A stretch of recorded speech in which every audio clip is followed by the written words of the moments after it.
হুগলির বিজেপি প্রার্থী লকেট চ্যাটার্জির গাড়ির ওপরে হামলা। শনিবার 6 এপ্রিল রাতে ঘটনাটি ঘটে।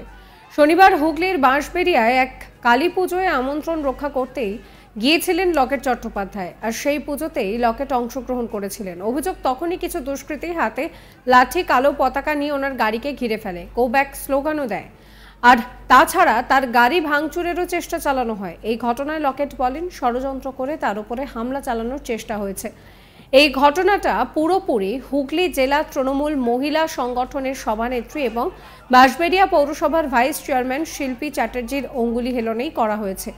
যেখানে প্রার্থীরা সুরক্ষিত নন, সেখানে সাধারণ মানুষ কি করে সুরক্ষিত থাকবেন?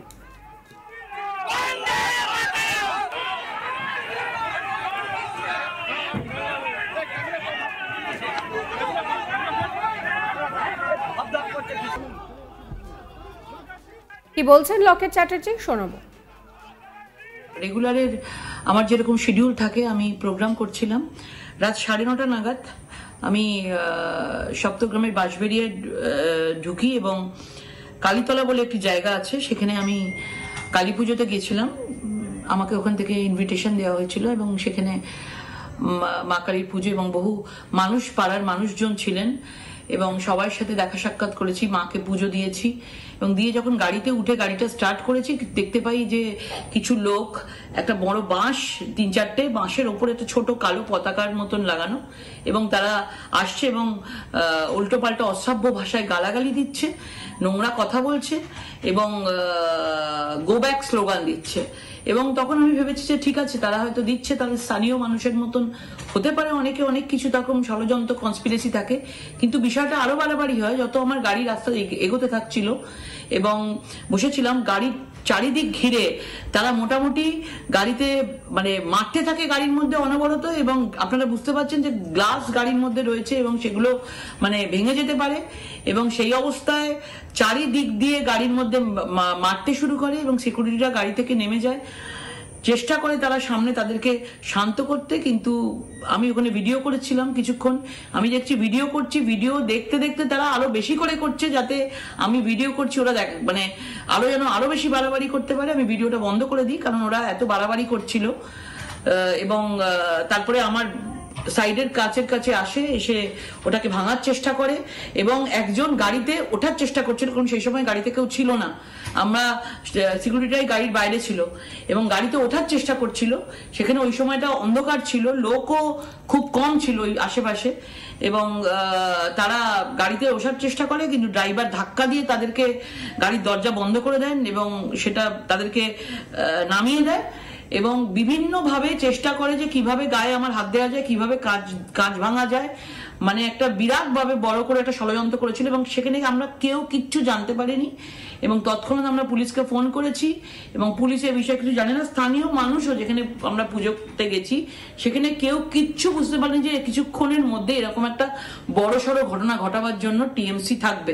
এবং ওখানে শিল্পী চ্যাটার্জি, তার নেতৃত্বে হয়েছে, স্থানীয় মানুষের সাথে আমি কথা বললাম এবং ওখানে রঞ্জিত সরকার বলে 22 নম্বর ওয়ার্ডের কাউন্সিলর, তিনিও ছিলেন এবং আরো অনেকে ছিলেন। আমি নামগুলো এক একটা করে পেলে আমি সেটা আপনাদেরকে জানাবো।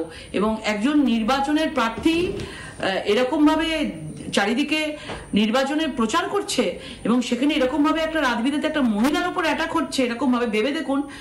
এবং মানে কোন জায়গায় দাঁড়িয়ে আছি, তার মানে কি এটাই মনে হচ্ছে যে তৃণমূল ভয় পেয়েছে? আজকে সারা হুগলি জেলা জুড়ে যেভাবে দুর্নীতি, যেভাবে মাফিয়াদের কথা, যেভাবে আমি বিভিন্নভাবে এভিডেন্স সহ আমি তুলে ধরছি, সেই জন্য এরা ভয় পেয়ে যাচ্ছে যে আজ বাদে কাল তাদের কি কি না হয়। আজকে যেভাবে সিবিআই ইডি ঘুরছে, আজকে তাদের ঘরে না সিবিআই ইডি ঢুকে যায়। কিন্তু যত এরকম করবে, মনে রাখবেন আমি তত বেশি করে এটা বলবো।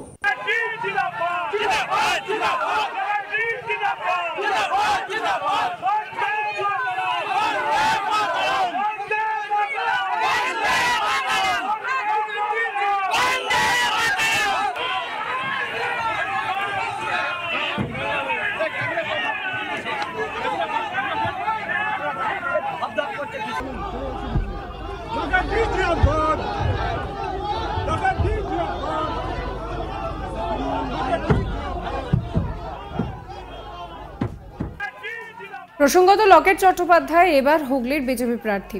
তিনি এখানকার বিদায়ী সাংসদও বটে। তার বিরুদ্ধে এবার তৃণমূল প্রার্থী হয়েছেন রচনা বন্দ্যোপাধ্যায়। দুই প্রার্থী প্রচারে কেউ কাউকে 1 ইঞ্চি জমি ছাড়েননি, একে অন্যকে কটাক্ষ করতেও পিছুপা হননি। রচনা বন্দ্যোপাধ্যায় রাজনীতিতে নতুন, তাকে আগে মানুষের কাজ করে প্রার্থী হওয়া উচিত ছিল বলে মন্তব্য করেন লকেট। রচনা ব্যানার্জির উচিত ছিল আগে জনগণের সেবা করে তারপর ভোটের ময়দানে নামা, কিন্তু তিনি হঠাৎ করে দিদি নাম্বার 1 থেকে ছুটি কাটাতে এসেছেন। ওনাকে আগে সন্দেশখালি গিয়ে ওখানকার মহিলাদের যাবতীয় সুবিধা অসুবিধা কষ্টের কথা জেনে আসা উচিত ছিল। কি বলছেন লকেট শোনাবো। হুগলির মানুষ যথেষ্ট শিক্ষিত, যথেষ্ট পুরনো কালের মানুষ। আমাদের এপার বাংলা ওপার বাংলার বাঙাল ঘটি আমাদের সব মানুষ এখানে আছেন এবং বনেরই জায়গা হুগলি। এবং আমাদের বিভিন্ন মনীষী থেকে শুরু করে আমাদের বড় বড় নাম আছে হুগলির বুকে। এইরকম ভাবে যদি একজনকে পাঠিয়ে দেয়, ভাবে যে না মানুষকে ভুল বুঝিয়ে আমি ভোটগুলো নিয়ে নেবো, মিনি নুসরাতে কি হয়েছে? কোথায় 5 বছর পর তারা? এছাড়া তাদেরকে নিয়ে তাদের কেরিয়ারটাও ঠিক শেষ করে দিল। 5 বছর পর তাদেরকে কি বলবে লোকে? তাদের কেরিয়ারও শেষ হয়ে গেল, তাদের টিকিটও দিল না, তাদের প্রচারও রাখেনি। এদেরও তাই হবে। 10 বছর ধরে রাজনীতিতে আছি। 2014-তে 2015-তে এই পার্টিতে এসেছি। 2019-এ রাজনীতিতে লড়েছি, 2016-তে রাজনীতিতে লড়েছি, আগে থেকেছি 1 বছর, মানুষের জন্য কাজ করেছি। কোনো মহিলার কিছু হলে গেছি, উনি আমাদেরকে বলুক উনি কোথায় গেছেন। উনি জানেন সন্দেশখালীর মহিলাদের কথা, সন্দেশখালী জাননি।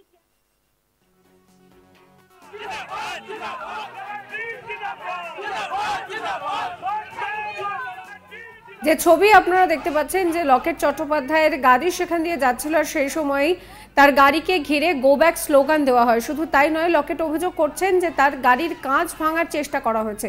তিনি আরও বলছেন যে তিনি একের পর এক সমস্ত তথ্য সামনে আনছেন এবং তার জন্যই হয়তো তার উপরে এই ধরনের হামলা হচ্ছে।